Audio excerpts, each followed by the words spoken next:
Bonsoir les amis, j'espère que vous allez tous très bien. Très content de vous retrouver pour cette nouvelle vidéo débrief de la défaite du Barça 3 buts à 0 malheureusement contre Monaco à l'occasion du trophée Gamper qu'on n'a pas perdu depuis 12 ans je crois et qu'on vient de perdre encore ce soir. Et de quelle manière perdre à domicile 3-0 comme ça en l'honneur de Johan Gamper, c'est quand même assez humiliant et on va revenir sur ce match-là. Bon, pas spécialement sur ce match-là, mais sur ce que ça peut induire pour le Barça pour cette saison. Parce que déjà là, on est à quelques jours du début de la Liga.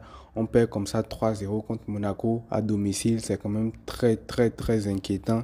Et il y a eu beaucoup de choses dans ce match-là qui m'ont pas plu personnellement. Et on va en parler dans cette vidéo-là. Donc, installez-vous confortablement.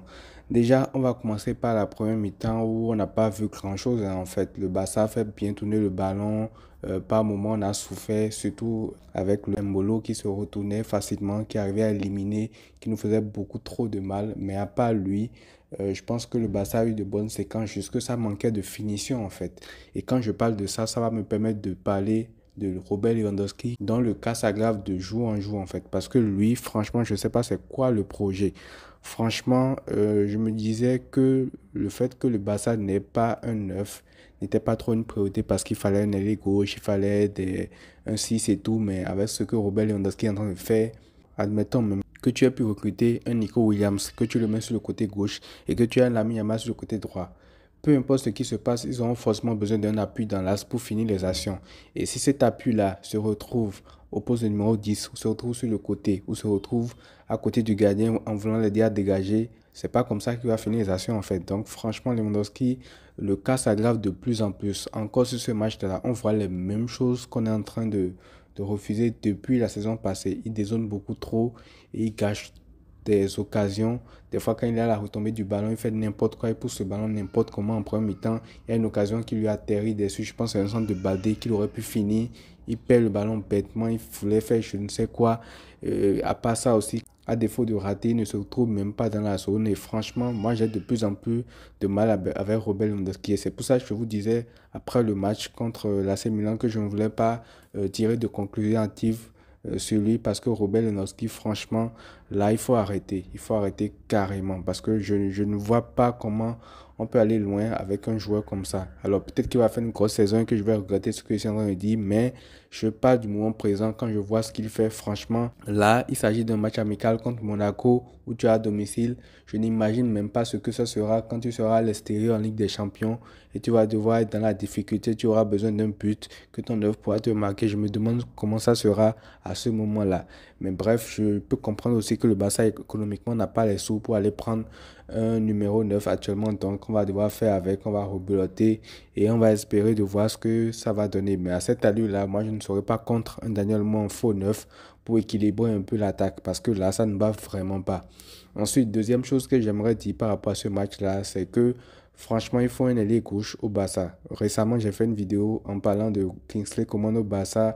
Il y avait bon, des gens qui le voulaient, il y avait d'autres qui ne le voulaient pas, mais franchement, moi je pense quand même que ce poste-là est prioritaire. C'est très très compliqué pour le Barça de se trouver de se créer des occasions à partir de rien. Tu sens que collectivement ça ne va pas, à part Pablo Torre qui a fait peut-être une excellente première mi-temps, je trouve, qui a été très bien dans le jeu, à la construction, il a distribué de bons ballons et tout.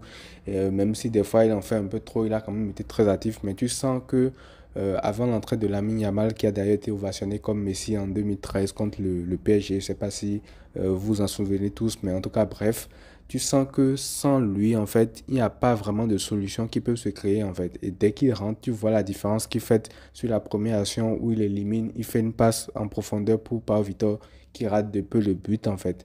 Et là, tu vois que c'est seulement le joueur qui peut te créer une occasion à partir de rien.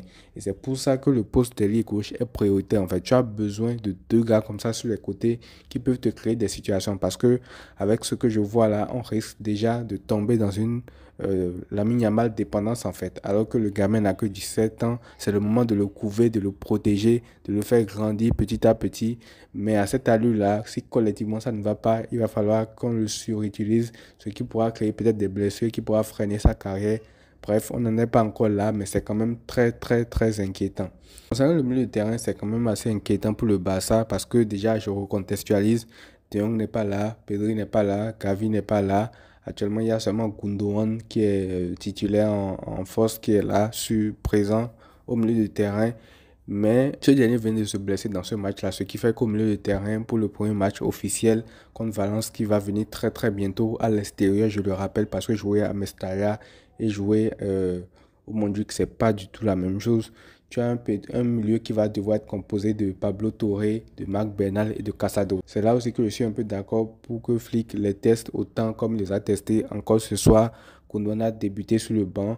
Et c'est bien, pas que c'est bien que Gundogan se soit blessé, mais c'est bien d'avoir testé encore ces trois-là ensemble parce que actuellement, on n'a pas d'autre option au milieu en fait. Peut-être Daniel Mo, mais il n'est pas prêt physiquement, il n'a pas joué aujourd'hui, donc je ne pense pas qu'il va débuter contre Valence. Et le 11 qui va débuter contre Valence, je pense que ce soit Bernal, Casado et Pablo Torre qui a fait plutôt un bon match. Je trouve que les trois là peuvent gérer, même si contre Valence, contre une équipe comme ça qui est rusée, qui est à domicile, ça va être un peu plus complexe. Mais on verra ce que ça va donner. Donc voilà, en gros, le match est quand même assez inquiétant. Défensivement aussi, il y a j'ai même pas envie d'en vouloir à Marc Bernal en fait, parce que sur le premier but, on n'a même pas vu le but. Imaginez-vous, on n'a même pas vu le but parce que le réalisateur ne filmait pas en ce moment-là. Le but est venu très très vite. Il se déconcentre et il perd le ballon, ce qui fait que derrière, on encaisse le premier but. Mais à part ça aussi, on a montré une attitude pitoyable, totalement pitoyable. Et franchement, Ter Stegen, je n'ai pas envie de lui tomber dessus comme beaucoup le font, mais quand même, parce que tu as l'impression que tout peut rentrer en fait. Tu as l'impression qu'il ne maîtrise rien. Tu as l'impression que chaque touche de l'adversaire, chaque ballon touché par l'adversaire peut finir dans son but. Chaque fois que l'adversaire est face à lui et tout, même si sur le premier but, c'est plus Bernal qui perd le ballon parce qu'il n'est pas concentré et tout. Mais franchement, c'est très très inquiétant. À quelques jours du début de la Liga, c'est très inquiétant ce que le Barça est en train de proposer là. Alors certes, on va pas s'alarmer non plus pour crier à la saison blanche déjà, mais c'est très très alarmant en sachant que le Barça a perdu quand même beaucoup de joueurs aussi, mine de rien.